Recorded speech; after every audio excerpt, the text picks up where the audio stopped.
This is Hey Beautiful, the podcast where we binge and recap every episode of How I Met Your Mother. No spoilers. So suit up, grab a sandwich, and settle in.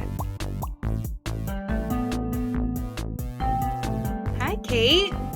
Hi. It's so good to see you. Oh, you too. Welcome back, everybody. It's been a summer. It's been a summer.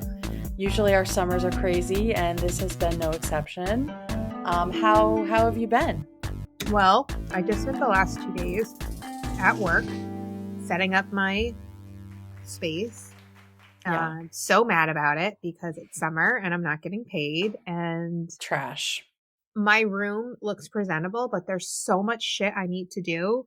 And I'm like, I'm not spending any more of my summer. And my friend Absolutely not.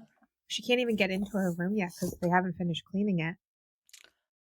And when the custodians were like, we have the 29th and we have back to school like on the 29th. And that's the thing. Like, we're supposed to be on the schedule for Monday. We have 1 hour from, I think, 12 to 1.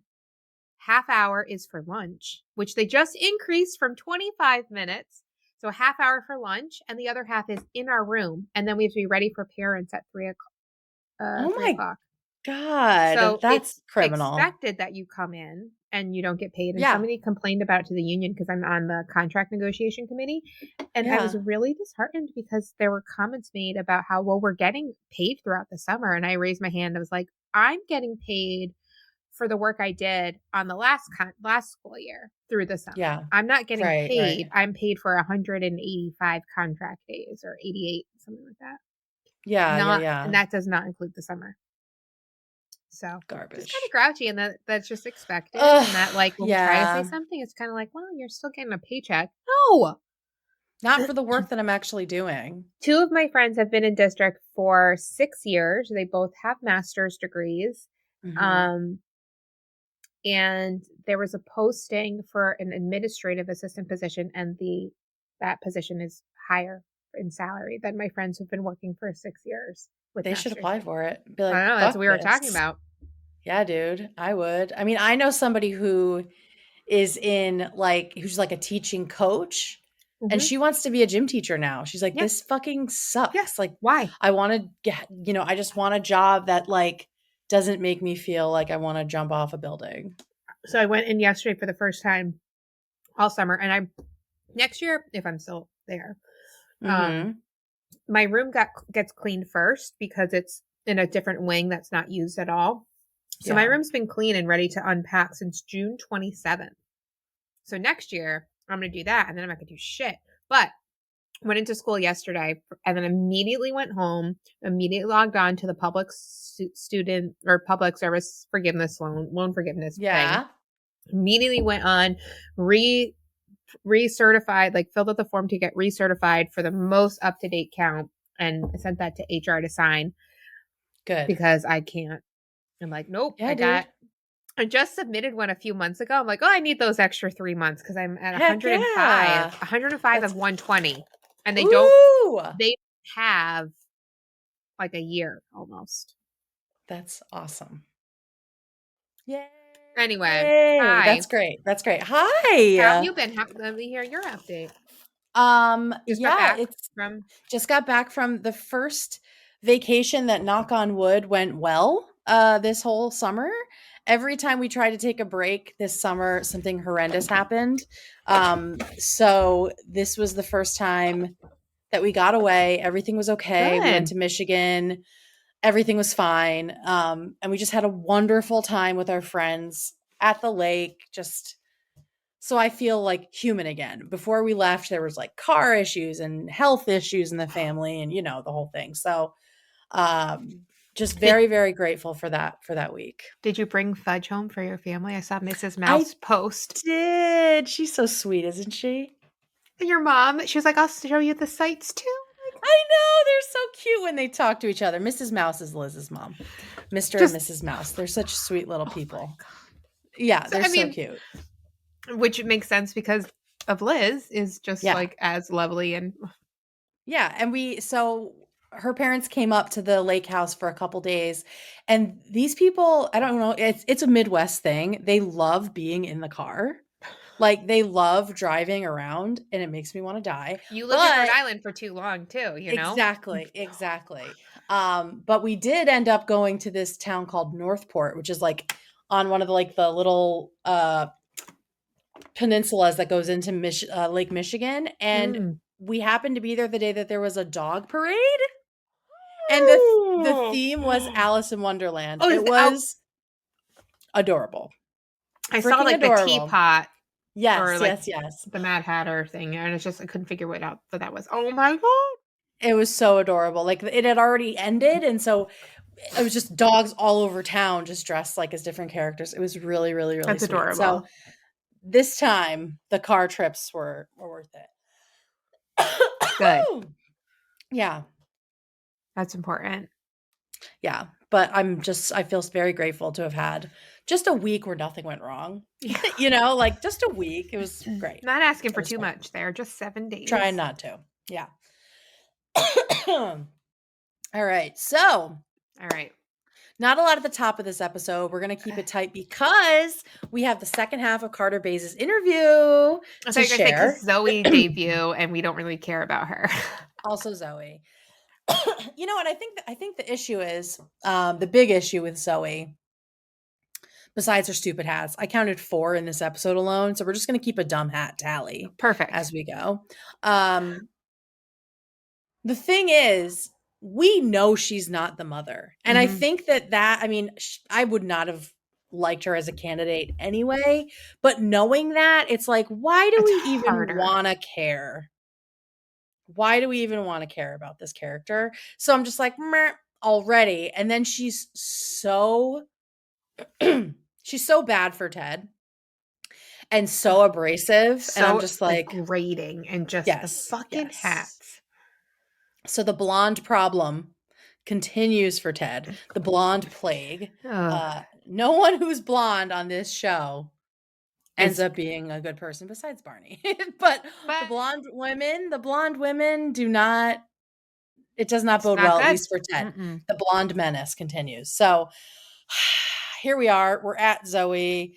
But it is really cool to have talked to Carter about the Arcadian and that connection.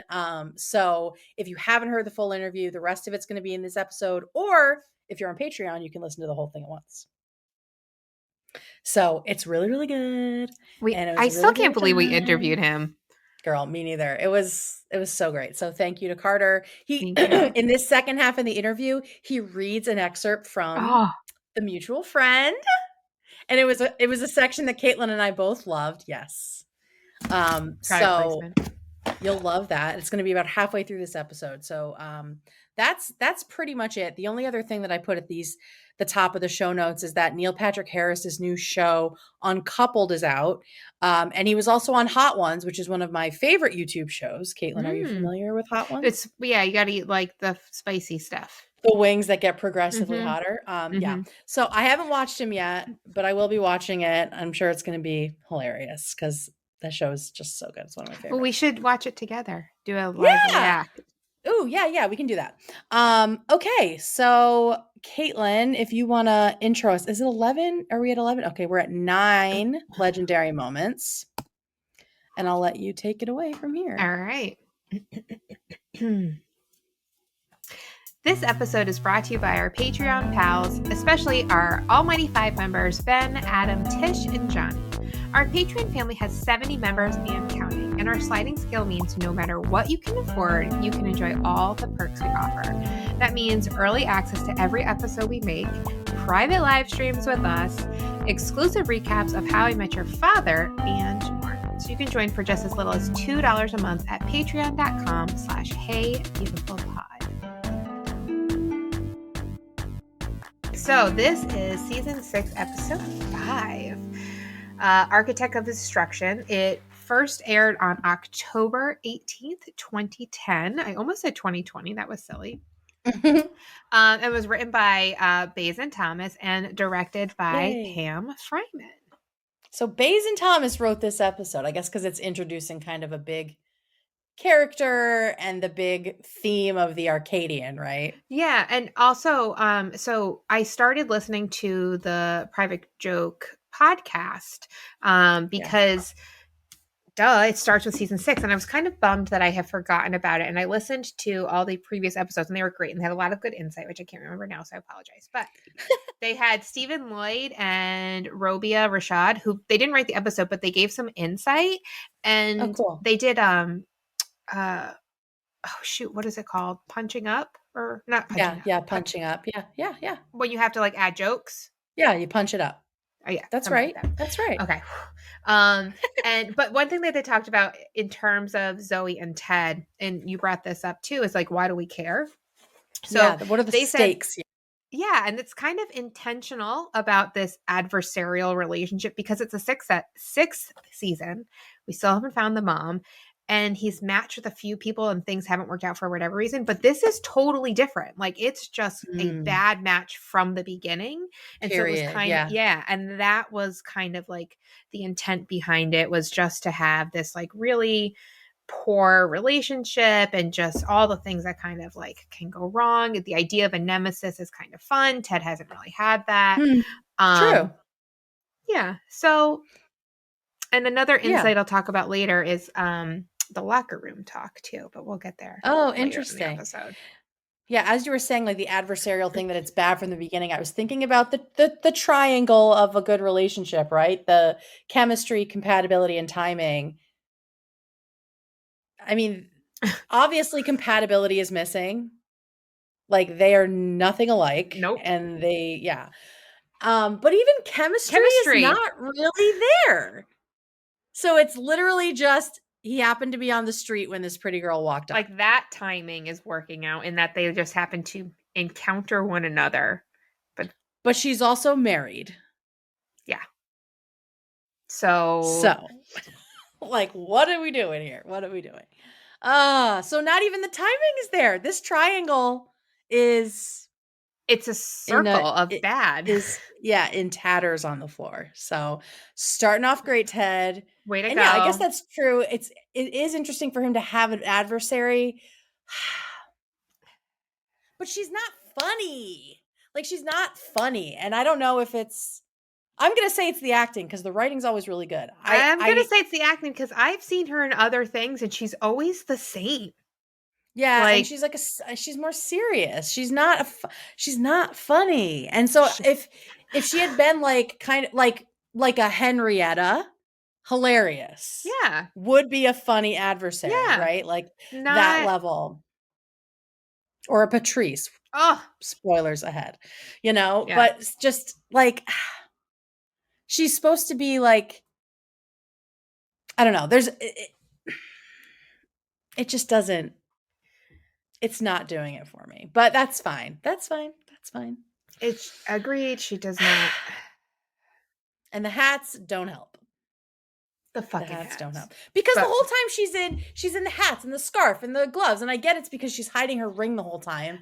But like Ted's just in like a blazer. And I'm like, what why are you time so of year is it? Why are you so fashion, I cold? guess? Do you have a circulation They problem? Like, what is the was deal, it Zoe? Renaud Yeah, for now, your fingers just are white. I know a couple people with that.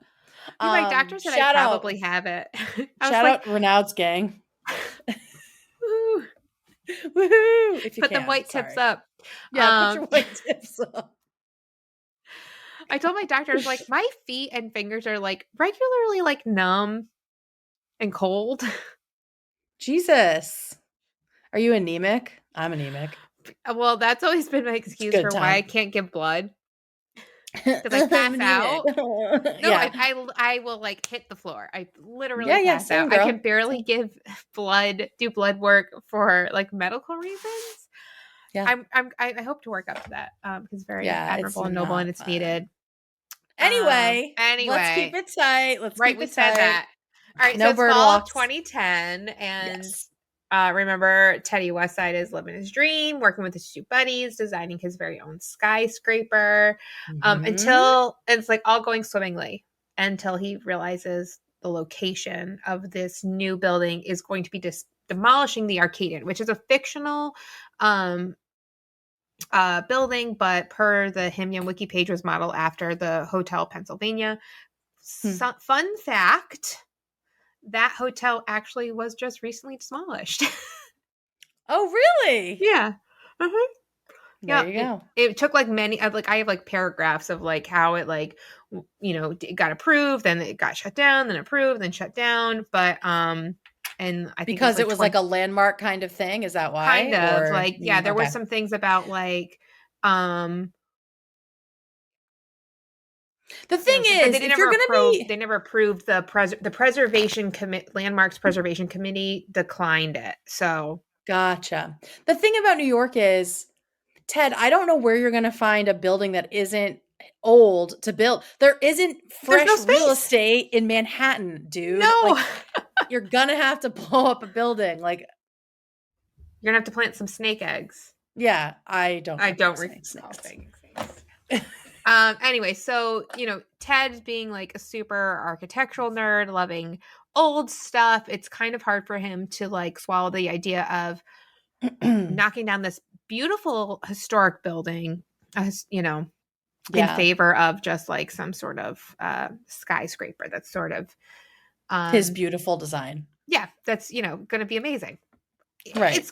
It's not gonna be some like rectangular box. Boring. Yeah, Yeah, or Ted, a come on. penis or a Or or a Hammond or, Brothers penis or a T-Rex. or a T-Rex with a stripper in the end. A strip um club in the end. so then Ted goes to tell Barney that he can't design the building for him because it's just, it's not worth it for him. Mhm, Um mhm. and there is like a little funny thing where previous like beginning of the scene, like they're gonna do it's legend, wait for it, I'm sending you an inter-office mail, and then the next scene Ted comes in and the We memo. I get the just had a little dairy. note of that. Yeah. Yeah. With Marshall and Lily, they're still trying to have a baby. And they go all out to really like set the tone too for like every time they're trying to have a baby. Like Yeah. there's weird rose petals. Like no, rose petals on the sheath. I'm just like, who's gonna clean that up? Honestly, it feels like so much pressure. It feels like there's a Oh, lot of sexy pressure music, on mood yeah. lighting, Yeah. all the Yeah, it's a lot. things. And even to the point where like Papa can't even get some traction with his slipper socks because Papa. Lily feels so unaroused that Yeah, her the egg her sucks back up. gets right back up, Papa needs traction. right?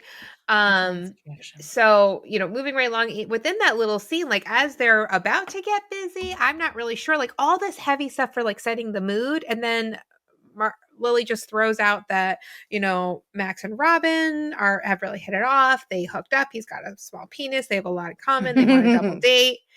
And then Marshall like freaks out that he cannot know this information because that's all he can think of. And Lily's like, it doesn't even matter. And he's like, what are you talking about? And like rushes out of the room.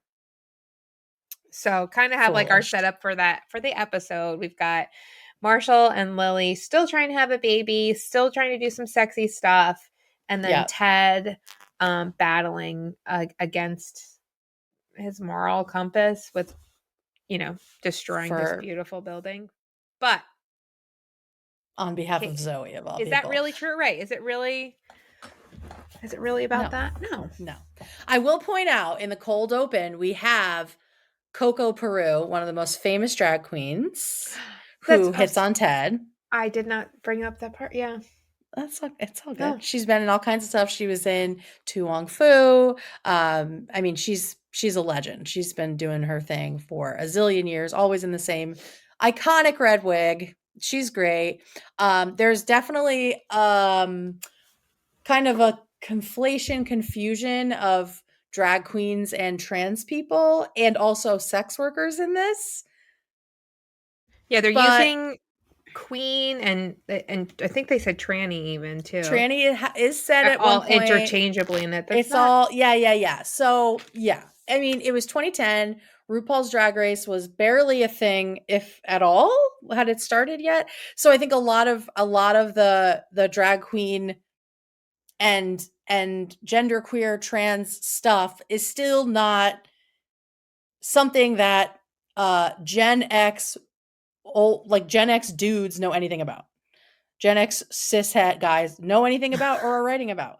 Like it's just how it is. Like that stuff is not mainstream yet. And like this was like the end. I think it was the end of like the use of tranny as like not a horrendous, horrible thing in the mainstream culture. So RIP to those jokes. Not really, just kidding. They suck. And Zoe saying it made me hate her even more. So yeah. So you had me rethinking this eyeshadow. I'm like, you're just no. No one, yeah, like, oh, you think I'm a Just man. It's just the whole thing sucks. bleh. So, but that's fine. Whatever. We know Moving on. moving on. It's a fart. We know it's a fart. All right. So Ted is then explaining to Barney more about why he can't tear down this building because he loves old things. And, you know, he and Zoe had bonded over how great it is to be old, blah, blah, blah, blah, blah. But then we get a classic Barneyism that Barney has decided to die on the hill of new is always better. New is always better. I love when he says, "You know what's better than like the hot girl I just slept with, like the roommate I haven't even seen naked yet because new is always okay better." looking. Her okay looking. That's. I mean, Jay-Z cheated on Beyonce, so I mean, new is off. New is different. New often feels different. Maybe not better, but it feels different to people like Barney. But there are very quickly some holes in his new is always better. There's the Star Wars movies, which then he has to double down on that. Which that must have killed him inside to do. So bad. And then there's of course Jumbo Jim's grape scotch. Oh. Don't let it touch your skin. Good to see Wendy the waitress. I feel like we haven't seen her in a while. Yeah. Bless. So yeah, he's trying to still go new is always better, like push forward, don't worry about things. And then Lily and Marshall come in. And I think Robin's there too. Mm-hmm. And they talk a little bit about the Max penis thing, whatever, blah, blah, blah. But the big thing is we get a where's the poop Robin, but for Ted, which is who's the girl? Yep. Who the heck is it that is making you second guess literally the only thing you have ever consistently wanted in your life? This is it. He worked so hard to try to build a skyscraper when he was at the firm. Then he started his own architecture firm to try to get to that place. He's teaching architecture, still wanting to build a building. And here it is, the culmination of his life's dreams. And he's going to give it up for some girl he met on the street. Now suddenly, like, it's not his thing. What? That's the perfect question is, who is she? Because that is exactly what's going on. And his friends know him very well. And then I say, enter Zoe and her first dumb hat. She happens to know things about architecture. Of course, it's because she's trying to save the building and she has this petition. And I love the line from Barney of, that's so romantic. I want to fill a suitcase with dead batteries and beat you with it. But yeah, so we find out who the girl is. It's Zoe, and Ted signs this petition to save the Arcadian, even though he's the architect of destruction. Great wrestling name. And she has no idea. So that sets up the rub of this episode is when she's going to find out. How's it going to go? So now we're at the double date finally. And with Marshall and Lily and Max and Robin. And Max is talking about his decision to start his own law firm. And we just get like this insight into what Marshall's thinking about. And it is only that Max has a small penis. And that is literally the only thing he can think about. Small penis, small penis. I love he's like, think of any two words that aren't small penis. Got it. Small penis. Small penis. Small penis. I love the way he says it too. Max has a small penis. It's so good. But it's like literally like it just is the only thought running through his head. And then Marshall then starts to kind of embarrass himself, where he starts to tell Max that his law firm isn't that small, and Max Yeah. is like, no, it's pretty small. Like the office is tiny, the conference room is tiny. He just like can't. Marshall can't let it go. Right. And it's kind of cringe, very Very, very very cringe. cringe. Very And cringe. even like everything that he says like is just cringe, and you can like relate it back to the size. Like, he talks about who's going to get the porterhouse steak, and then last time it was huge, and he's like holds up It's like this big. That reminds me of when Barney and J-Lo are at the bar and she's like touching his suit and he's like, the more you touch it, the softer it gets. yeah. Mine's the tiniest, you know? About the, I love a tiny fiber. Oh, I love J-Lo, so good. So good. Yeah, so so everything is just about like how tiny things are, and Max gets up to use the bathroom, and Marshall just like embraces him for like a really long time and makes it like so uncomfortable. So weird. It's so uncomfortable, but he tells the girls that's the only thing he can think about is like their salty lady talk. Salty sailor talk. Yeah, yeah, sorry. Yeah. And Lily's like, well, what about like locker room talk? And Marshall Yeah. says it's always like super vague. It's I tapped it, I got some, I squeezed those. It's never anything specific. It's very, very generic. And he's like, they're very discreet about it. And so on the private on the live stream, oh my god, on the podcast, they talked about how that idea like came about in the writers room, because did I just like cut out, or did you actually hear me? I heard you. Yeah. Okay, because like Like, my whole computer was frozen. yeah, like you froze for a minute, but I still had your audio. So, Oh, okay. but And so start they over just in case. okay. Just say So like on the podcast. on the podcast, Rabia and Steven were talking about the idea of like that locker room talk came up because like they have a very female heavy staff. A lot of female writers, directors, or executive producer, unit production manager, editors are all women, which is really, really unique and kind of gives them that female perspective, which is kind of where this idea of like the locker room talk came about, because like the female staff didn't really have a lot of experience with it, just like Lily and Robin. Like, well, aren't you talking that way? And Yeah. It's like men imagining that every sleepover is pillow fights and pillow fights. lingerie. Yeah. It's not. It's usually talking about like sex or poop or like, And then getting in a huge fight and crying. yeah, eating a lot of Yeah. snacks, A lot of those kinds of snacks. things. Anyway, Mhm. but Marshall is just super thankful that he is married and not single, because he would kill himself if Lily talked about their sex life in that kind of detail. And Yeah. there's just like this silent exchange with Marshall, Lily, and Robin. He realizes that that's not true. And Robin's response is perfect. She's like, that argument has no traction. So it's just like so.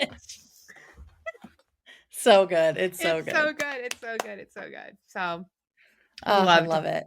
Yeah. I will say, what was I going to say? Oh, well, first of all, the locker room stuff. I mean, I think hearing that now has a very different meaning now that Yeah. all the Trump stuff happened, Yeah. because his locker room talk was very specific. Very specific. And disgusting. But also, I have to say that I love Lily's sweater in the first scene. It's like brightly colored up here and then like normal like black and white stripes at the bottom or something. It's really pretty. Her hair looks really good. Robin and Lily look beautiful on this double date. Like the styling in this episode with the ladies is really, really good, except for Zoe. And then okay, so then there is a little bit of a scene that I don't know if we skipped it or if I maybe might you have had this skipped it. next, Oh, because it's a Carter based. Yes, It's a I Bayes just did Thomas thing. all of Marshall, The Lily, date. Robin. Yeah. Gotcha. Okay. So yeah, so I'll do this piece. So the only reason Ted thinks that the Arcadian needs to be saved is because of Zoe. We know this. But he didn't tell her that he's the architect. He said he was a vet. And we learn unsurprisingly, that Ted actually has a pretty extensive history of changing who he is, changing his hobbies, his wardrobe for girls that he meets and that he isn't all that serious with. So we see like a couple different versions of that over the years. One that popped out for me was Penelope taking him to Gettysburg. That feels like that's season 1 Penelope who taught him the rain dance because she was a history candidate and of a PhD candidate. So I'm like, oh, maybe he did go on a couple dates with that Penelope. So, and we also learned that Marshall introduced Lily to the Indigo Girls, which I love. And I was just thinking about it because Ted was like, I'm not changing as a person. I'm just realizing I like these things because of that person. Mm-hmm. And are you someone who finds yourself doing that? Like sort of changing your interests because of the person you're with, or are you pretty like set in things? both. Yeah. I feel like I'm like so sheltered and naive in some ways that like I like I just haven't had a lot of life Hmm. experiences like when I was younger. Yeah. And so but like yes and no, like there are things that are about me, and I think having been divorced like that, I know these things about myself, like, and they Yeah. are not changeable.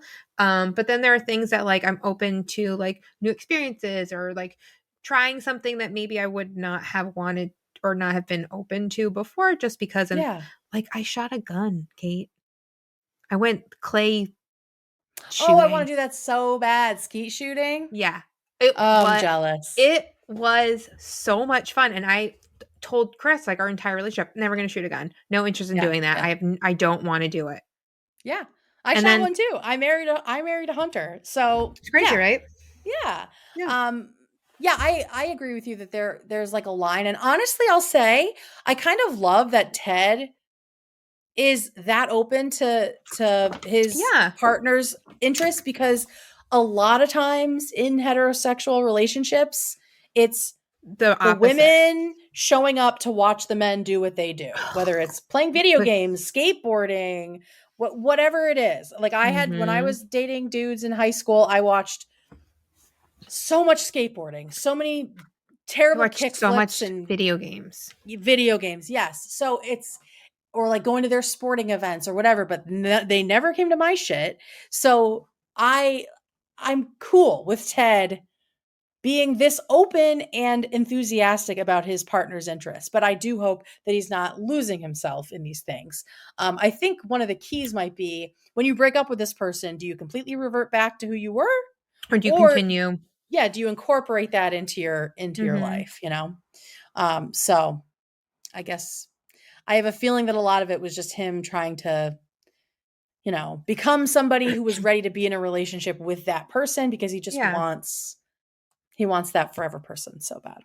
Um, we also find out, that Barney GNB is allegedly planting snake eggs in the Arcadian to get people to move out, I don't recall because saying. it's not just an old building. People still live there, so it's like this very rundown um, slum, basically. Mhm. And Zoe shows up at the apartment the next day, a few days later, in a second stupid hat. Oh, And she has stolen a a bunch of second stupid tests. head. Seconds. We're at two stupid hats right now. She stole a bunch of test rabbits from a cosmetics company with her animal activist group. And right here, Ted probably should have known she was a bored rich lady. Like, let's be real. Because you see Mhm. that rock on her finger, you don't even need to see the next episodes to know who the heck she is. But Right. like, girl, you're too old to be doing this and feeling like you're not going to have any consequences. Truly. But she thinks Ted is a vet, which is why she brought him the rabbits. That's And I right. kind of I kind of wish we'd seen a scene of him with his vet supplies, like trying to act like he knew what he was doing with those animals. Because I'm surprised he got out of there with her still believing any of it, honestly. Um, and we find out that she's been arrested for a lot of different Quite a things few over the things, years, yeah. quite a few things over the years. And she is making the promise that she's about to really turn up the heat on GNB and also specifically the people that are building behind it, yeah. GNB, the new headquarters, which is Ted. So she's just so unhinged. I know. Like, Ted really cares that she likes architecture that much. She's that hot? No, she's not. He's just so desperate. I mean, it has been 5+ years that he's been, that only we've seen of him being, trying so hard, being so vulnerable over and over again, screwing up, getting screwed, getting left at the altar, falling in love with the wrong people, and watching his friends kind of flourish romantically is probably just taking its toll on him. So I get it. And this won't be the worst relationship he has, that's still to come. Now that's an adversary, I'll say. That was one that I enjoyed. But it was it was entertaining, but it was entertaining. Yes, exactly. So yeah. So I understand it. It's just the Zoe that I don't love. So then Ted goes to GMB and he refuses to let it go. Barney's been trying to get him to do it, but he can't. And he says he cannot tear down the Arcadian and he wants to be off the project altogether. He's so dumb. So dumb. And he's so lucky. He's so lucky that this blew up as quickly as it did, because he could have really fucked I guess we up. don't know if it's going to happen, but I mean, if he had gotten off the project and it was completely scrapped at this point, and then, I mean, imagine him seeing somebody else building his skyscraper. You know what I mean? It would kill him. Like, it's so interesting for someone who's like thinks about the future all the time. Like, he's so short-sighted in this way. Like, he was already like, they scrapped the project once. Like, you're replaceable. You're not. Right.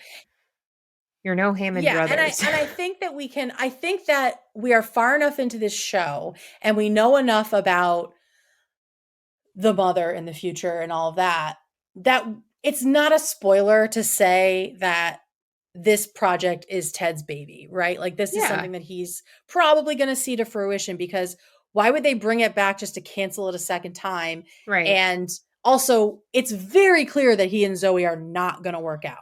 So to have him throw away his only dream on something that is very clearly not going to work out would be a terrible sitcom choice. It would get way too dark. Like, imagine how depressed he would be. It just seems off brand for him too. This is all, this too shall pass, basically. But I think this is a great time for us to pop in the second half of our interview with Carter Bays. So enjoy. The show really opens up in season 6, and now it all makes sense. Like, you get to see that series arc happening, like that. You can feel the engine really moving. Yeah. And it was really fun to do. And the funny thing also is that, like, we also, because we knew that, like, we're going to take this big step forward as a series. You're kind of always looking at like 3 arcs. There's like the series arc, the season arc, and the episode arc. And like, sort of with every story you're telling, you're sort of serving those 3 stories all at once. And the funny thing about season 6 is it really was like, even though like we finally took this big step forward in the storytelling of the series in those 2 bookend scenes, the story itself is really self-contained. Like, I remember like sort of like when there's an alternate ending for the series that we did, and part of that is Ted is the narrator, Bob Saget, God rest his soul. Rest his soul. It's sort of taking us through like what happens in the various seasons, like the whole story, like telling the whole story of the series. And I remember at the time, like working on that, like you sort of realize like, oh, nothing in season 6 actually affected Ted's story. Like, it actually like he goes on this whole journey, but then at the end of it, he's kind of right back where he begins. It's just that he dated the wrong girl was kind of what happened in that season. But as its own sort of standalone thing, I've always kind of looked at that season as like its own like little novella of within the bigger story.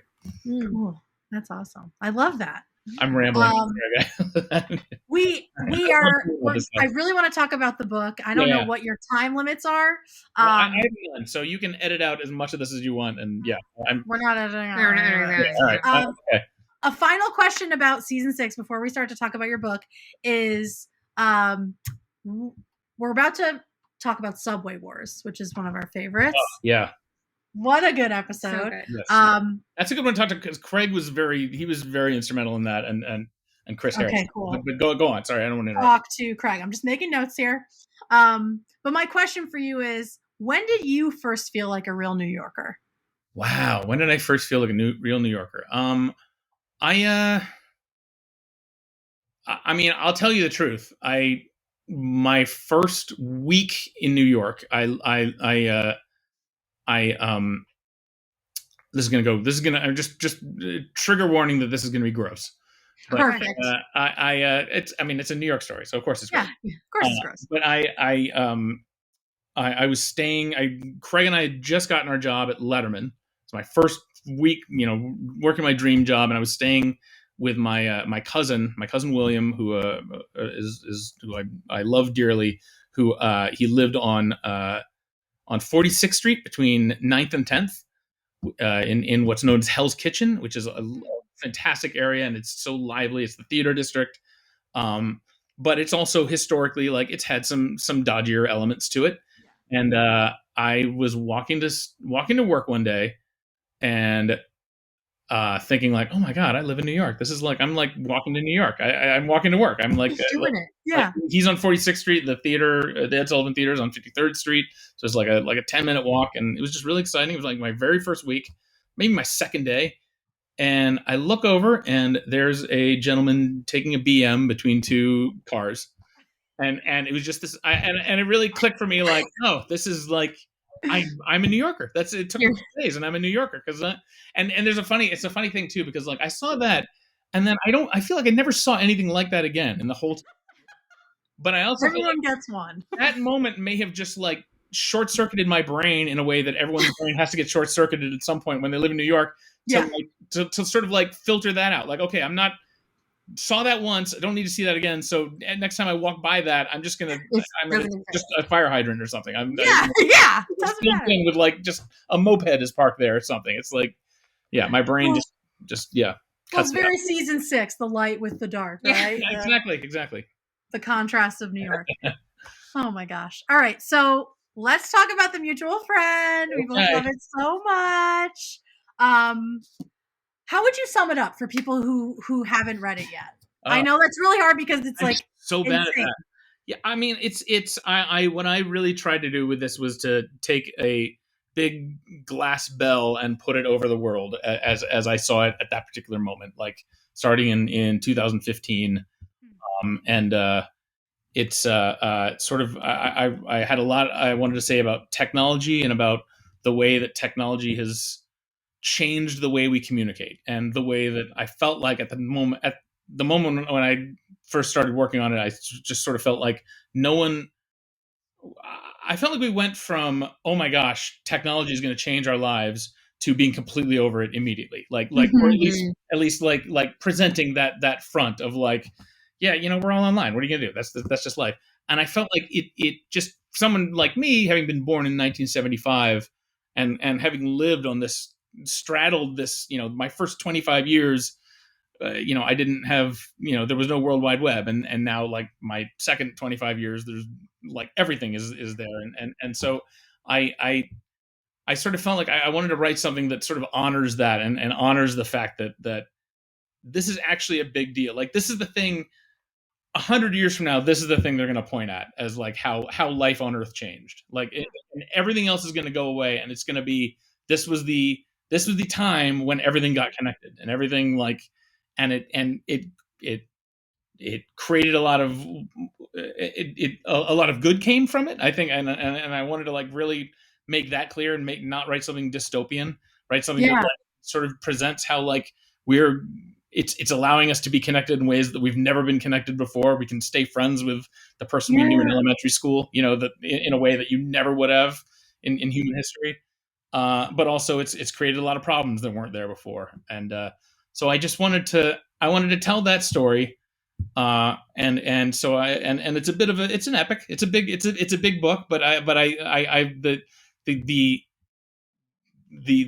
comment I keep hearing that I love the most is that if people pick it up and think, oh my God, this is going to be I can't read 480 pages, and then they finish it within a day. And yeah, I was super easy read. I was flying through it, and then I realized I had a huge chunk of it read, and I was just like, no, it's almost over. I did not want it to be done. It was delightful. And I will say it doesn't feel dystopian, but it does kind of feel almost sci-fi, right? Like, or speculative. Like, it could have been written like earlier, like in the very early days of the internet. Like, what could it possibly be like? But that just is how ridiculous the internet is now, right? It is everywhere and it's everything. Yeah, that was a big thing, because I remember like when The Matrix came out, that was such a huge seminal movie for so many people, and it totally presented.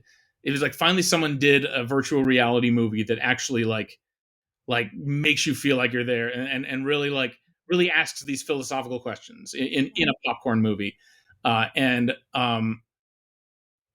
you know, I think it made everyone start seeing life that way and thinking like, oh my gosh, what if there was a Matrix? Maybe we are in the Matrix. And it's sort of this realization, like by 2015, 15 years after that movie came out, like it felt like we're actually there. Like we're actually spending so much time like having outrageous arguments with our thumbs that where we never expressing these unbelievable thoughts and not saying them out loud, instead like just in text conversations, and we're like having flirtations and falling in love and doing all these things without using our mouths, like just using our thumbs, and it just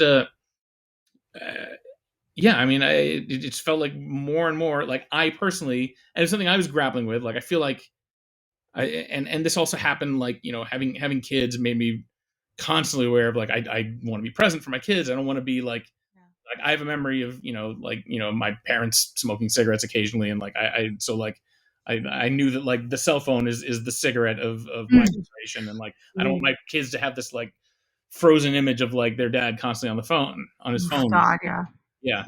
And so like and that was sort of like where kind of Alice's journey, like the center of the book, it's a big story that encompasses a lot of things and has a lot of side trips and a lot of other stories and lots of sort of fun diversions, but at the center of it is just this woman who, like me, just was trying to like do something in the real world and not be distracted, and that was sort of like her dragon to do battle with was distraction, just like mine was. And so I wanted to tell that story of see if she could pull it off, see if she could actually like make it to the end of that journey without getting thrown off the rails.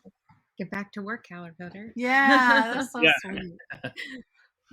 I just loved the book. Sorry. Yeah, it's a great book. Oh, I'm so glad, guys. Thank you so much. No, I mean we burned through it. I was like literally like giggling out loud because I found like, not because something in the book was funny, but just because I was delighted to be reading it. Yeah. And just the way it was written, like Kate and I would talk about like the episodes that you would write with Craig, like there's scenes within scenes and flashbacks and forwards, and here's a zillion more characters. And I loved that context. I loved I was telling my husband, I'm like, listen. Like, all right, so like they're telling this story, and then like the next paragraph, it's just like you shift the focus away to have like context collapse. Like I started using that in like chatting with friends, and I just love how it really like fills it out. Yeah. But was it hard to write that? Oh, extremely hard. And I was really trying to experiment with like writing in a way that gives you the feeling of what you're reading, and like with the just the busyness, the buzziness of like how like the amount of information out there is just like static, and it's hard to like stay like focused on one thing, and the narrator is sort of taking you all over his universe as he's telling this very simple, straightforward story. And yes, it was very hard to write because it was just over the course of this one summer, there's so many backs and forths. There was so much to keep track of. I had to use this sort of scheduling software to like sort of just make a calendar for myself of like, here's what this person is doing on this date, here's what that person's doing on that date. The test is on this date, and there's sort of this running like kind of TikTok throughout the story of it's X days until the test, and to sort of like to keep you like, that was actually my editor had that idea of like doing that just to like give you some sort of like Like a through line. A through line to hang on to, so like where you are at any given time.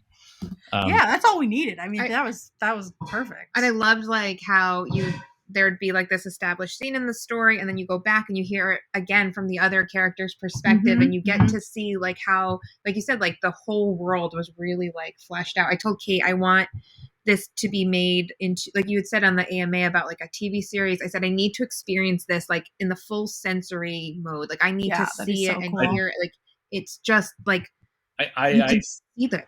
Yeah, I hope that comes to be. It's actually like this. So sort of the backstory of this book was that I always knew I wanted to write a book, but I never I wasn't sure I had it in me. It was a scary like brand new thing that I'd never done. But this started as a pilot. It started as like a TV. Like I had this idea and I all I knew was to write TV, so I wrote it as a pilot, and then I brought it to Craig, and Craig and I worked on it together for a number of years, and we tried to sell it, and he had some wonderful contributions to it. And then with his blessing, at a certain point, I said like when it didn't, you write enough pilots, and you sort of learn in Hollywood that like pilots just generally speaking just don't go anywhere. Like you write the pilot, and it'll be one of 8. If you're lucky, it's one of 8 pilots that any network or streamer is deciding between, and so 2 of those go forward, and the other 6 just die on the vine.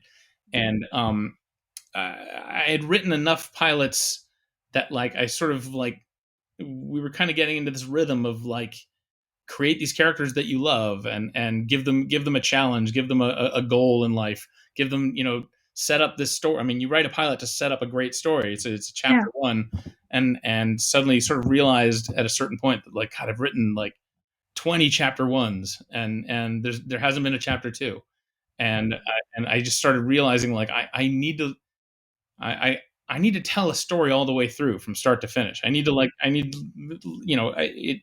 Obviously How I Met Your Mother was such a blessing, and like to be able to do that was totally spoiled me in a way that like I can't like let go of a chapter 1. Like I need to follow through on it, and among those chapter 1s, like this one especially always sort of loomed very large for me because I just cared so much about Alice, and all the characters were sort of like drawn from my own experience and my own, like they're all like kind of sides of who I am, I think. And I just needed to like, I needed to stop waiting for someone to give me permission to tell this story. And I needed to stop like waiting for someone to give me millions of dollars to produce this story with actors and lights and cameras. And so that was the thing that pushed me over the top into like realizing like, even though I've always like revered fiction, and I love books, and I love like I've always been like a big reader and a big lover of fiction, but it's always been like this magic trick that I didn't know how they did it, and I kind of didn't want to know because I wanted to just be dazzled every time I read a book, and so this was the first. It was something that, like I really had to get over that. I had to like decide like, all right, I'm just going to tell this story, and do my best, and see how it comes together, and that's how it turned into a book. Cool. Were there authors or like craft books that you were reading to learn more about how to write this book? Were there like touchstones that you had going in, or was it really just, I'm just going to sit down and do this? Ultimately, I mean, there were things, like Stephen King's book is everyone's read it, and it's wonderful. There was a moment where I just sort of I had to realize like I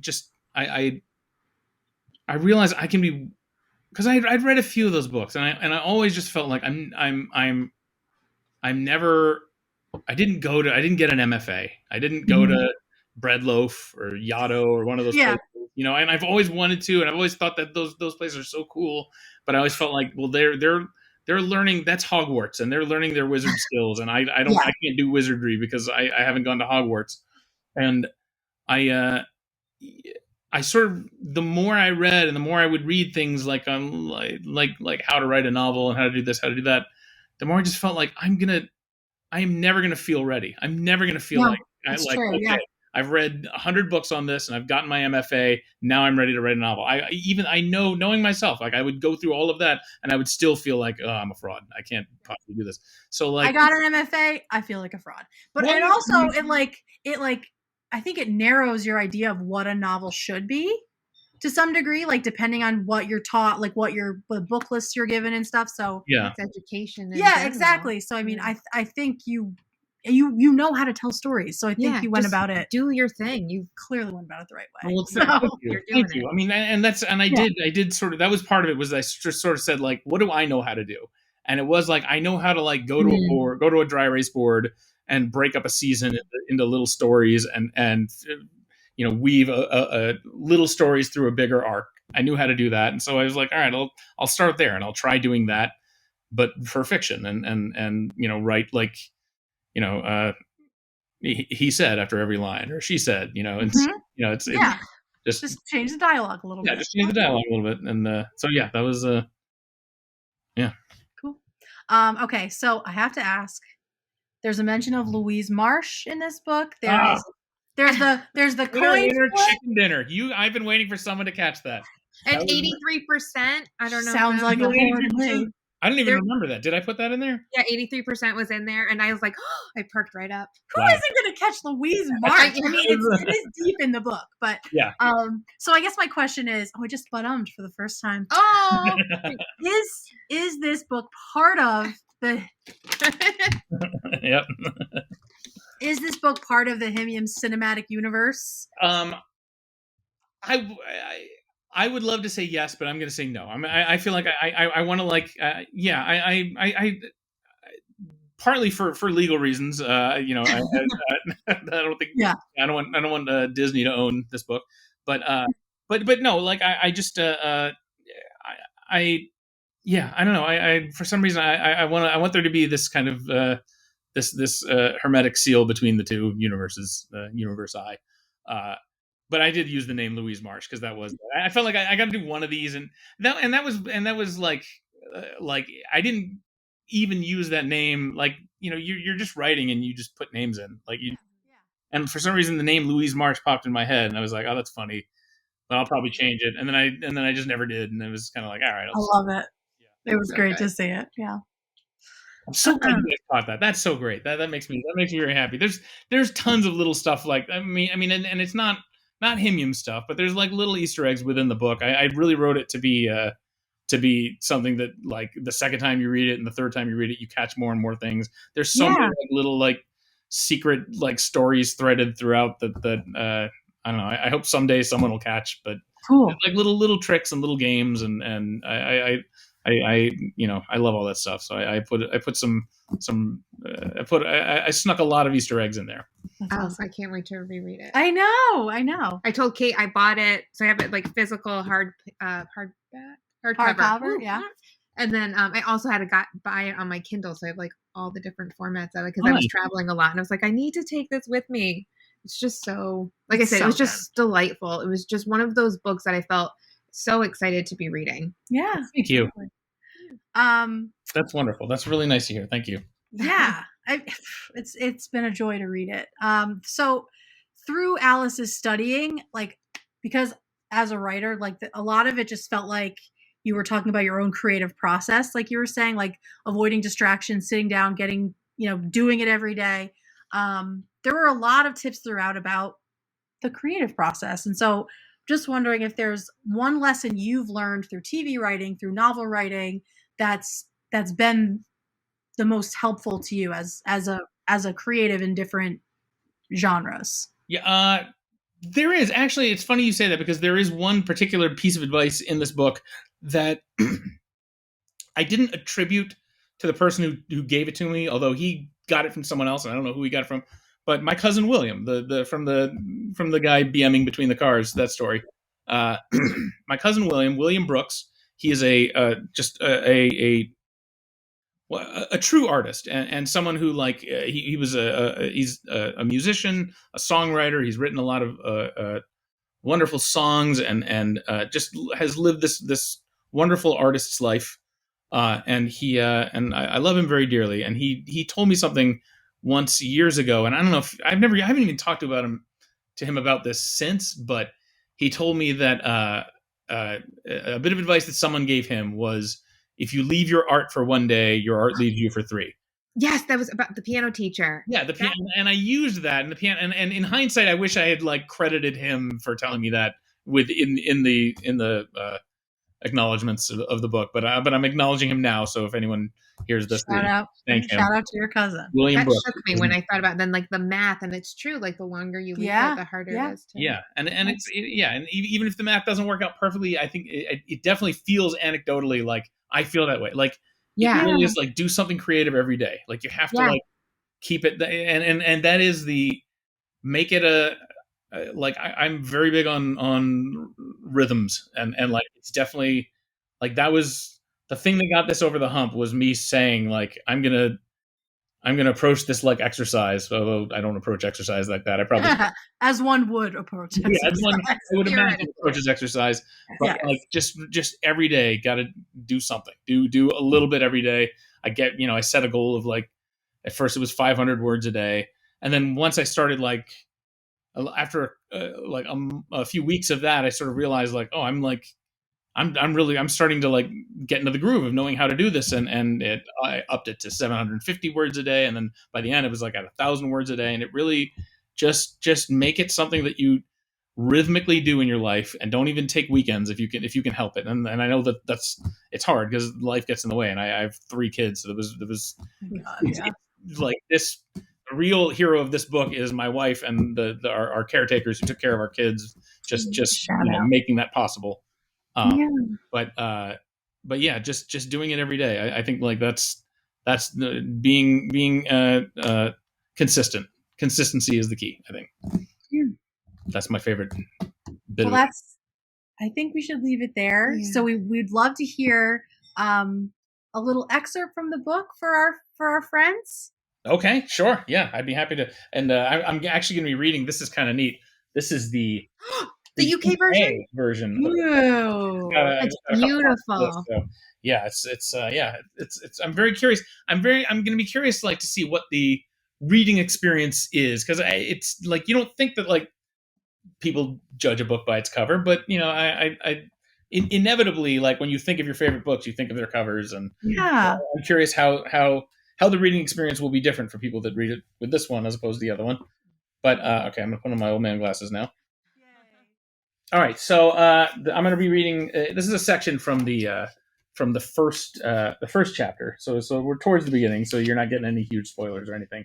But there's a character named Bill, who is Alice's brother. Alice's brother, who sort of a backstory on Bill is he's an internet entrepreneur. He designed an app called Me Want That, which is a sort of an app that really it's just puts things in front of you that you might want, and you just keep swiping through until you find something that you want. You click it, and it sends it to your door. And Bill is at a place in his life where he developed this app, made a lot of money, and cashed out. And now he and his wife live on the Upper West Side, and he has no job, and he has no idea what he's going to do with the rest of his life. And he's this very like high achieving guy who suddenly has nothing to work on. And he needs something to fill that hole in his life. And the thing that ends up filling that hole, or starts to fill that hole here, is he starts to have a bit of a bit of a religious crisis, a bit of a spiritual crisis, and he's walking along. I'm giving a lot of backstory here, but he's walking along with his wife and his sister.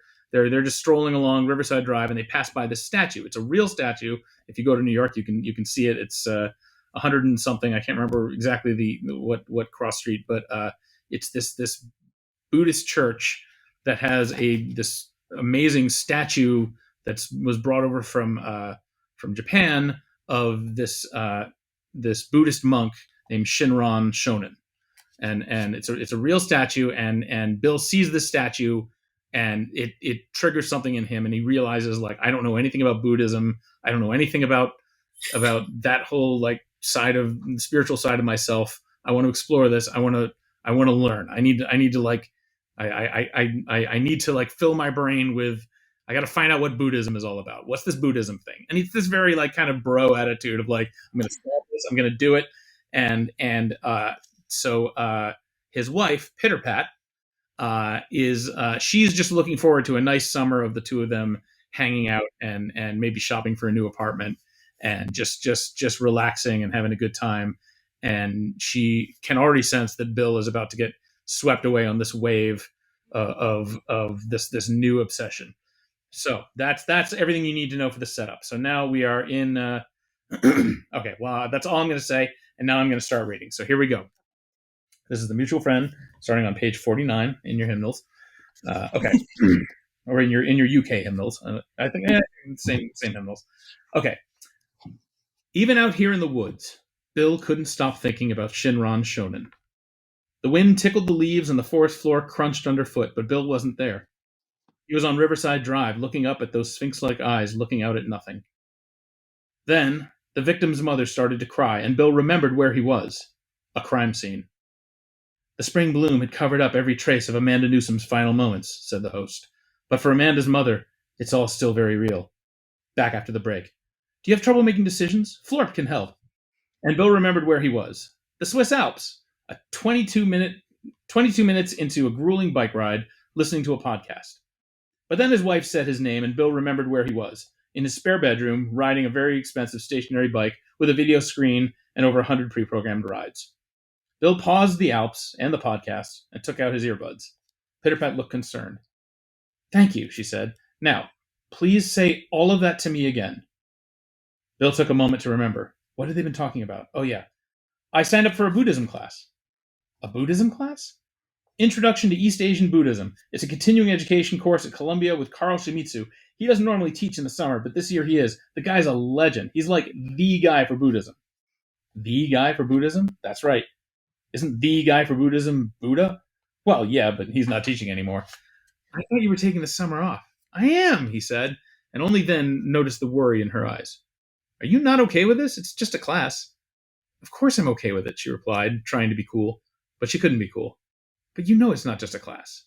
Sure it is. Right. It is. She laughed. I'm sorry, have you met yourself? You're going to take this class. You're going to love it. You're going to fill our apartment with all this Buddhism stuff. You're going to get all gung-ho and alpha about being a Buddhist. You're going to try and win Buddhism. Win Buddhism? That's like the opposite of what Buddhism is about, he said. But then upon reflection, but I mean, yeah, I think I could be like one of the all-time great Buddhists.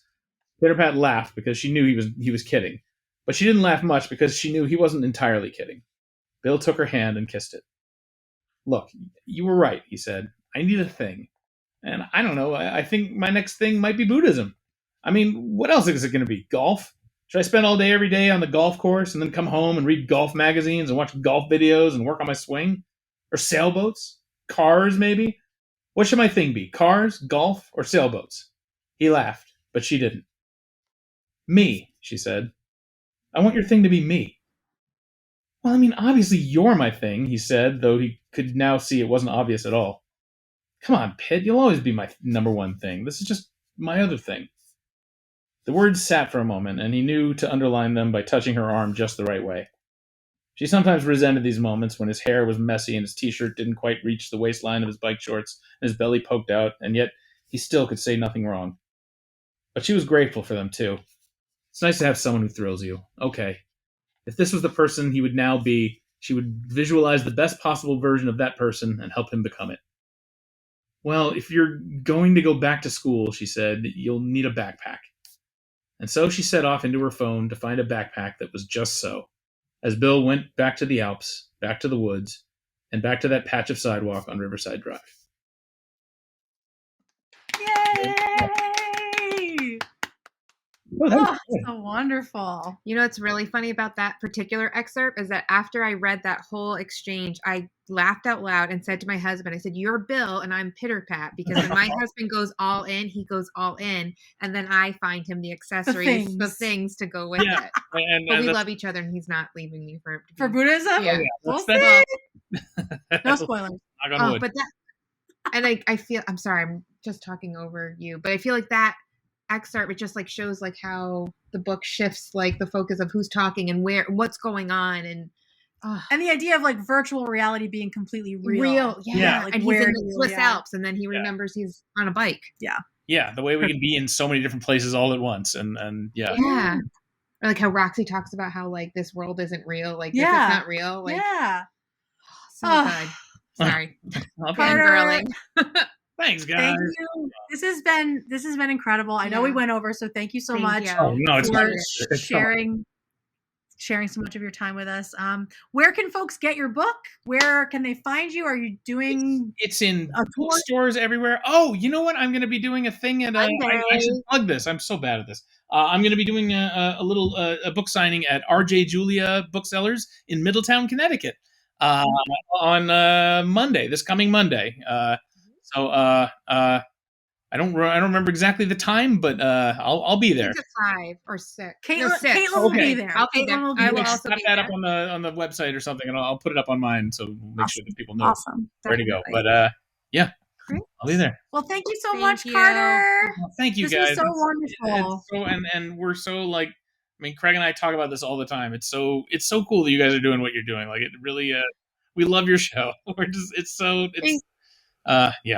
just really wonderful. We love you guys. We love you. Oh, feelings mutual. The feeling is super mutual, but mutually friends. Such a great second half of that interview. I hope everybody enjoyed it as much as we enjoyed recording that. Yes. Thank you so much, Carter. You know, we love you. And I will say, when we were recording it with him, and he said in the very beginning of the episode or of the interview, like something like, I think we both heard him say I would be on another episode. But when I listened back, he was like, I think he said I would be on every episode. Like, obviously we would never hold him to that, but it sounded like that's what he said. And that's just such, just like go with that. Oh man. We will try our best to get Carter back for obviously season 9, if not sooner. Mm-hmm. We will also be interviewing Craig Thomas this fall. I'll just say that. I hope. Can't even believe it's gonna happen. So thank you, Carter. Thank you in advance to Craig. Can't wait to talk more about season 6, to dig more into the stuff that Craig had a big hand in. Mm-hmm. So yeah, thank you guys so much. Hope you enjoyed the interview, and let's finish up Architect of Destruction. Yeah. We still have 2 stupid hats to see. Yeah. She's so annoying. Okay. So let me go back to find my notes. We're at the protest outside the Arcadian, featuring dumb hat number 3, I'll say. Oh, yeah. So he goes down to the Arcadian to like show his support, and just as like he's like romanticizing everything, a banner then like unfurls. Yep. And they look up, and it's Ted in that stupid wizard costume when like Barney like snapped a quick pic with his phone, and he's got that like look. And it says, you know, Ted Mosby is the architect behind the new building and completely ruins any chance he has of pretending he's somebody else with Zoe. So that whole vet thing goes out the window, and Zoe's livid. Yeah. And so then Ted then heads home and goes back to the apartment and goes into the apartment, and that's where Barney's waiting for him, and he has yet again rented another swivel chair. He turns around, and this time he has the bunny, because as you recall, Zoe brought these bunnies to his house, to the apartment, excuse me.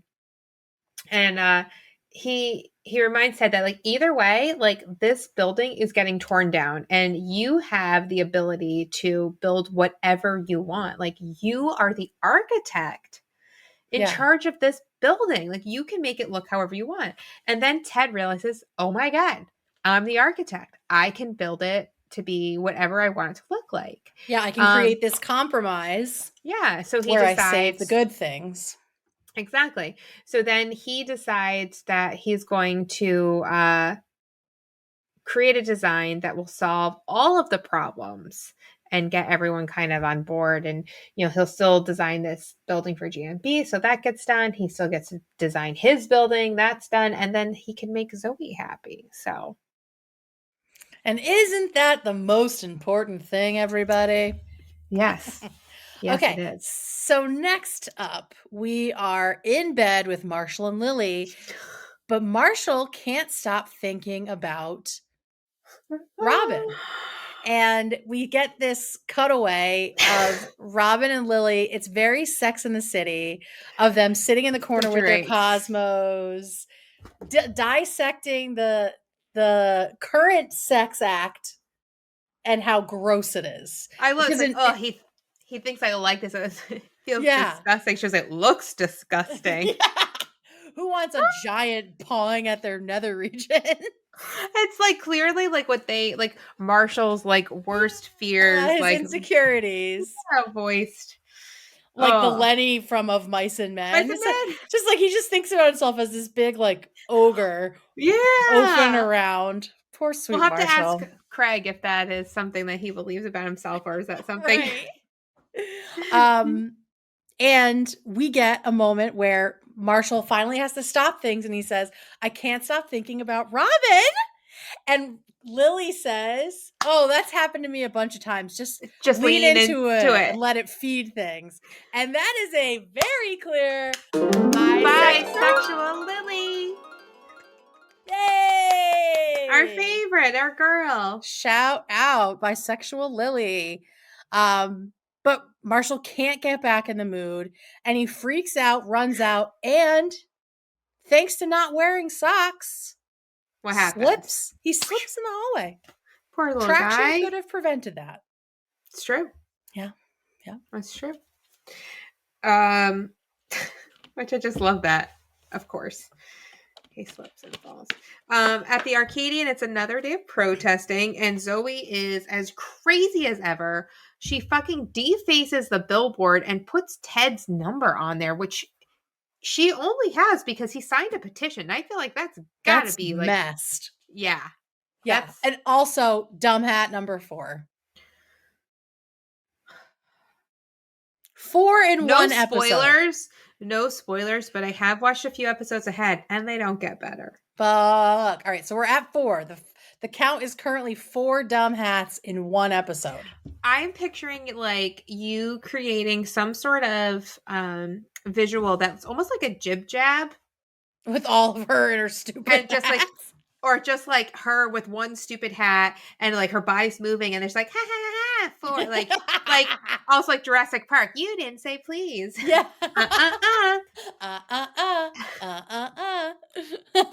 Or you didn't say the magic word. Yeah. Anyway. Oh God. So yeah. So Ted sounds like, listen, I think we can save the Arcadian. Like, I think, maybe not the way you were thinking, but I think there's a way where we can incorporate the facade and blah, blah, blah, blah, blah. And for the first time, for whatever reason, Zoe takes off her glove to touch the paper. I'm not sure why, but she gets like real close. And then Ted notices. It's a very thin conceit, right? It's a very, I'm so involved. I must take off my glove. And she's just like staring at it. With like, her ring totally out involved. Like this. Yeah. Turn around, Sherry. And then Ted notices she's got a giant rock on her hand. And he's like, are you married? She's like, yeah, just like super offhandedly. And she's like, wait a minute. Are you saying blah, blah, blah, blah, blah, blah, blah? And then Ted realizes that it's about the girl. It's not about saving about the Arcadia. It's about the girl. It's always about the girl. It doesn't matter how hot she is or like he's not an adrenaline junkie. Like none of these things. Bless him for trying. But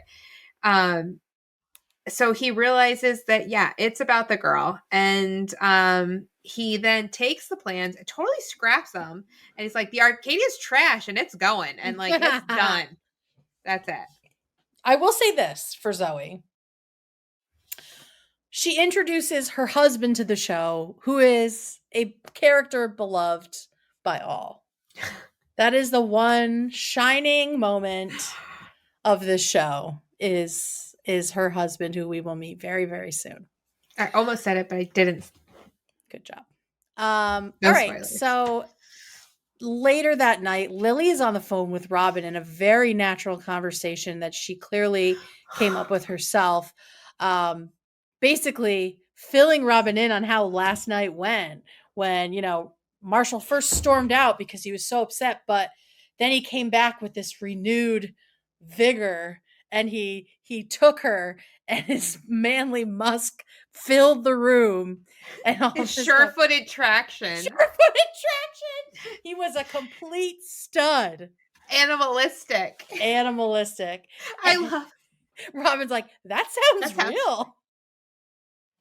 And she's even like saying, I can't read that, baby. Like, it's so obvious that he wrote it. And Marshall's like mouthing it like a stage mom as like the daughter gives the monologue. Yes, it was so good. And I think one of my favorite parts of this scene too is like, right, so like Robin's on the phone with Lynn. She's like, yeah, that almost sounds real. And she gets up and walks away and Ted's in the background and then the camera like then zooms into him. And I just love like the idea of like all this existing because it seems so separate. Yeah. And then it all comes together at the same time. Yeah. And so then we see Ted over like mooning by the window like, oh, it felt like I would see Zoe again. And then there she is. She's at his house. She's brought an entire protest to his house and they all start egging his fucking window. What? Like she is like unhinged and psychotic. Like there's nothing funny. There's nothing charming. Like she's not that attractive. Not charming. It's not like. And if I were Robin, I would be fucking pissed. And you know what it is? I think it really is like she's too old to be acting like this. Yeah.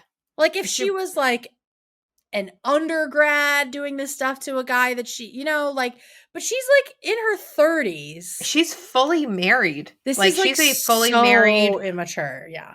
Like she's so difficult to like. Yeah. And like I never liked her like in like to begin with, but to have to watch her again and just like remember how just and I mean, we'll learn more about her. And I mean, while it doesn't make all this stuff like okay, but you kind of understand that she's just like, she's flailing. She's lost in a way that Ted is, but she's just a more annoying person about it. Yeah, like to be honest. I almost prefer Karen. 1,000% prefer Karen, the original blonde, the one who started the curse. And I don't even like Laura Prepon as an actress or a person either. Yeah. No, but like she's so and good. I would still Karen. rather like so Zoe bourgeois. just feels. I feel like it was clear Laura was playing a character named Karen. I really feel like Zoe is Jennifer Morris. If she had too much free time. This is just her. Like just great. Like just I don't know. Yeah, give her give her something that a limp or something that makes her not you, girl. A little eye or something. Like come on. A little eye. Yeah, totally. I say that as somebody who has a little eye. Yeah, I think we're gonna have to eventually rank all the blondes, but for me, Karen is great. Yeah. You love to hate Karen. Yeah. Because again, it's funny. This is like, there aren't jokes. Where are the jokes? Where are the jokes? Like, there's nothing funny about her putting Ted's personal information on, like, doxing him, basically. That's just not funny. Zoe is the original doxer. There's nothing funny about her stealing rabbits. Doesn't matter how evil a cosmetics company is. Like, there's nothing funny about her egging his house, bringing other people. Honestly, it's giving strawberry vibes. It's giving strawberry. Maintenance murder! Ruining that delicious hibachi. Just another random skank. Anyway. Yes. Anyway. So then she's throwing the egg. So then we cut to the men's locker room. And Max is like, I think I got to break up with Robin. I love Barney's like, you with her? It's like very confusing for him.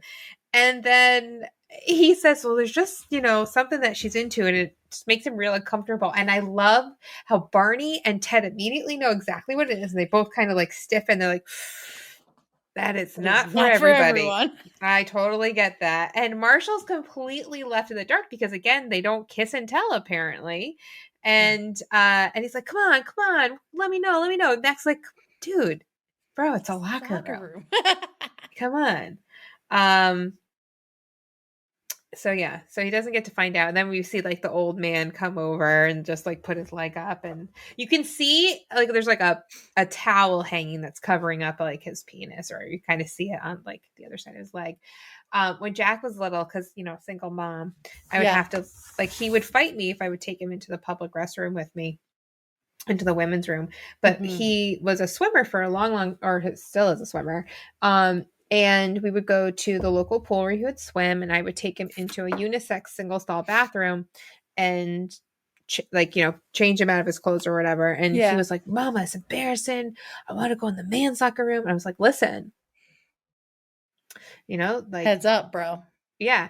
He came out of there like this, like wide-eyed. He was just like, I saw so many hairy butts and balls and balls. And so like we always laugh about like the old man in the locker room. And then I said something to Jack recently about like how he's so grown and blah blah blah. He's like, I'm man now. And he's like, Mama, I'm the one with the hairy butt in the locker room now. And I was like, baby, no. Don't do it. Don't be Murray. Yeah, don't. Yeah, that was his name, Murray. Yeah. What do you think it was, Murray? What do you think it was that Robin likes to do? Is it the old King Clancy? Yeah, I think so. The only other thing I can think of, because I guess it's kind of weird, but it's not that weird, is that she, and this is something we learned later that's just kind of like a silly thing, she likes watching herself on TV during sex. Oh, yeah. But that's not like super creepy. Maybe it is. I don't know. Barney would be into it. I think Barney would be like, oh, like, not like, ooh, that's not for everybody. But I just want to remind the audience of what an old King Clancy is. It's when a man has sex with a woman and gives her a cream pie and then pours maple syrup on her vagina and eats her out, thus eating a mixture of cum and syrup. I don't remember us sharing that. Oh. Well, it also could be a sticky 69 situation with putting all maple we know syrup. Is the syrup is involved. Yeah, that's it. Syrup and sex. I don't like either of those. I don't like combining food and sex, to be honest. Leave it out of the bedroom. Please, like, especially like people are like whipped cream. I'm like, ew, dairy? Ew. Dairy? The sticky, stinky dairy smell? Not to mention, my belly does not like milk. Right. I think I sent you did I send it to you on Instagram? It was like, trust my gut. That shit can't even handle milk. Yeah. But like, not. Like, and then just like the stickiness of it. Same with like chocolate pudding. I don't want to find brown something in my sheets later. I don't want your saliva mixed with dairy or chocolate on my skin. How stinky that is. I feel like that shit came from TV. Like TV it did. Was like, it's one of those things people don't do. From like, what was it? The whipped cream bikini from. Yes.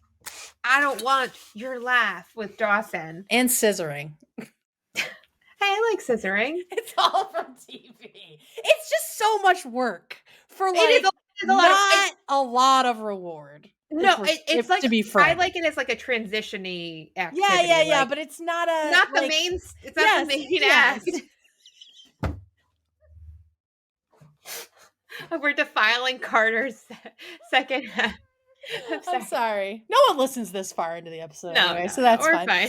Yeah, we're fine. All right, let's do legendary moments. Woo! Okay. Speaking of transitions, let's scissor our way into legendary moments.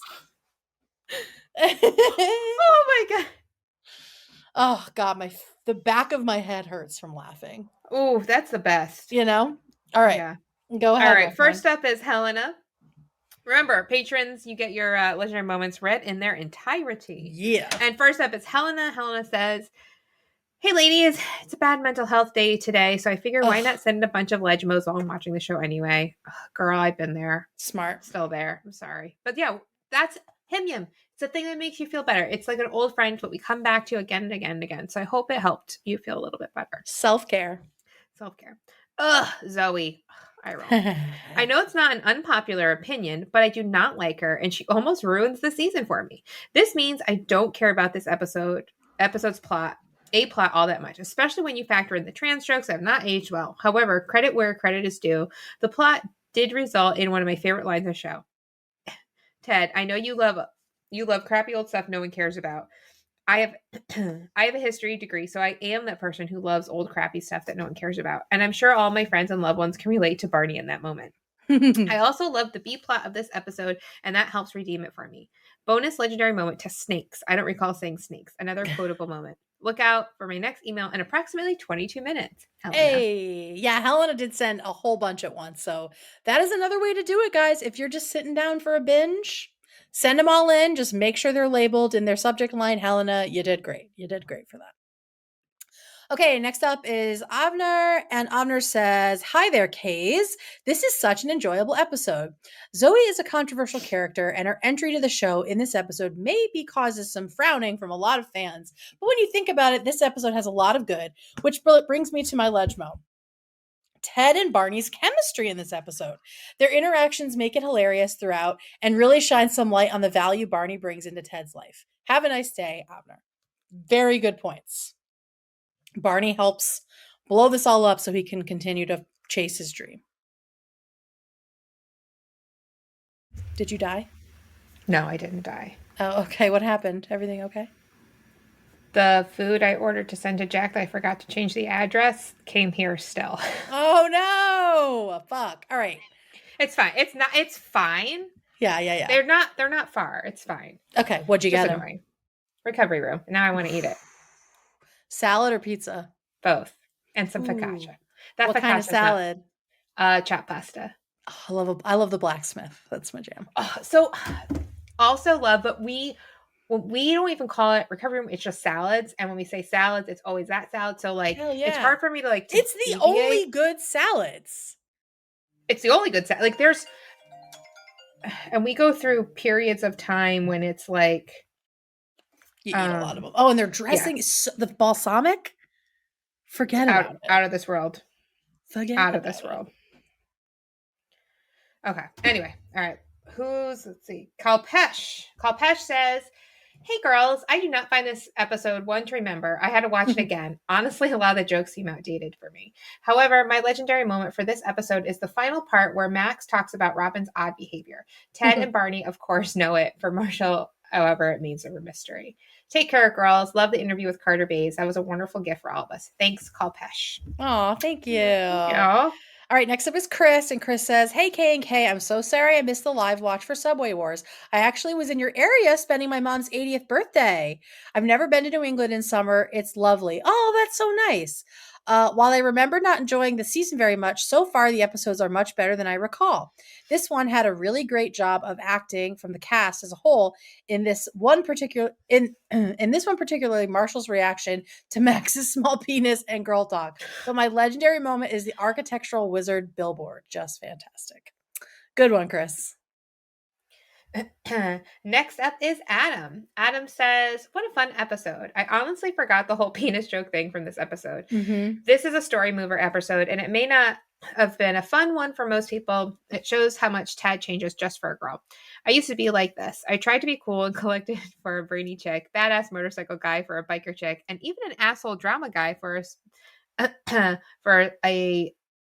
spurt.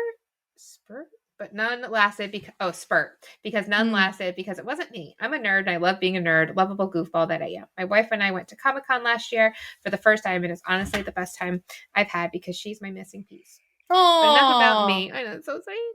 My legendary moment is when Ted walks out in the wizard robe and hat. It kills me and it's just so funny. P.S. Super jealous you talked to Carter and I listened to the whole interview that day because I was so excited and proud of you too. Oh, thank you, Adam. I was hoping when I found your show and listened to it that it would lead to this. Amazing job, and I can't wait to see what you two do next. Your friend, Adam. Thank you, Adam. Thank you so much. Okay. Next up is Tish, and Tish says, "Hey ladies, congrats on the big interview. I'm so proud of you both." Thanks, Tish. I don't normally watch this episode. It's not that I hate it. It's just a meh episode for me, to be honest. Yeah. I did like the way Barney transitioned the conversation by saying, and speaking of a disappointing weenie, I think my legendary moment has to go to Barney spinning around in that chair. I know he's done it before in season 4, but it just makes me laugh. Regards, Tish. Good one, Tish. Thank you. All right, next is Rebecca. Rebecca's writes, I struggled to find a legendary moment for this one. Eventually decided on when Zoe asks Ted to sign the petition, not knowing he's working for the enemy, then cuts back to Barney spitting the scotch out. I also like Barney turning around in the chair with the rabbit like an evil movie villain. Finally, fantastic interview with Carter. Loved it so much. Thank you. Thank you. Okay, next up is Ben, and Ben says, "Hey ladies, while I am not a fan of the Zoe storyline, same. Are there Zoe fans out there? I want to know. I want to know. I want to know. Other than who she introduces us to, no spoilers. That's what I said, Ben. I still enjoyed this episode. My legendary moment goes to Barney. He has so many great moments, from the billboard to the swivel with the rabbit. However, my favorite has to be the running joke about snakes. It makes me laugh every time. Yours, Ben. Also, for the love of God, boobs." I love that he's like, solid C cup. He's like, a moment for like respect or whatever. Yep. Perky bounce. Yep. Classic. Classically gross. Yeah. Last but not least is David. David writes, "Hey K&K, I enjoy this episode. From my perspective, it has a lot of good small jokes placed throughout and starts such to continue some storylines. I think I have 2 ledge modes for this episode. First is the early scene with Ted and Barney. I get a kick out of Barney's wait for it, and then maybe 20 seconds later, Trish walks in with an inner office memo and all it says is dairy. And I laugh every time Barney says, 'Not now, Trish.' The whole scene gets me. My other ledge mo is the whole conversation between Marshall and Lily leading up to them trying to have sex. Marshall socks, Papa needs traction. The way Lily slurps her egg, and the whole scene is great. Also, can we discuss how Zoe says Ol is always better when she first meets Ted? Not to give anything away, but I didn't quite catch that from my previous HIMYM viewings. Just interesting if you ask me. Stay great, David. Thanks, David. Thank All right, you, Caitlin, David. what is your legendary moment, Caitlin? I think I have to go with the conversation between Pretend Lily and Robin. Like, it just cracked me up, them sitting there with their drinks. I also loved the snakes throughout the episode. Yeah. How about you? I gotta give it to New is Always Better, because it's an excellent runner that will take us through this season. It might even go further than that. But yeah, so I love that. The whole thing with the grape scotch and all of that. Mm-hmm. So New is Always Better is definitely my number one. That's great. Thanks. All right. Well, everybody, thank you for listening, and we will see you next time for Baby Talk. Make sure to send in your legendary moments to heybeautifulpodcast@gmail.com. Don't forget to put in the subject line Baby Talk, so that way we don't miss it. And if you love this recap, you can leave us a review on Apple Podcasts. Helps people to find us and helps our HB family to grow. And be sure to subscribe on Apple Podcasts, Spotify, or Stitcher so you never miss a recap. And we hope you come back next episode, because it's going to be legend. Wait for it. This has been Hey Beautiful with your hosts, Kate Gorton and Caitlin Turner. Our intro-outro music is by Owl All.